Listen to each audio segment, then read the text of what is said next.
یو حدیث د حسن الظن باره کې په الله سبحانه وتعالى باندې ښه ګمان. رسول الله صلی الله علیه وسلم فرمایي چې د جهنم نه دوه کسان هغه راویستلی شو په الله سبحانه وتعالى باندې پیش کړی شو.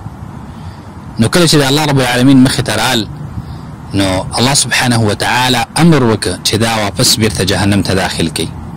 نو په دې کې چې یو کس هغه مخ راواړو او ویې ویلې زما خو دا ګمان نه و. نو الله رب العالمین هغې نه پوښتنه وکړه چې ستا څه ګمان دی؟ هغه وویلې زما ګمان دا و چې کله الله رب العالمین ما یو ځل راوباسي د اور نه نو دوباره مې نه داخلوي ورته. نو الله سبحانه وتعالى هغه انسان ته مغفرت وکړه او جنت ته داخل کړه. د حدیث مقصد دا و محترم و چې خپل ګمانونه هغه په الله رب العالمین باندې ښه کوي.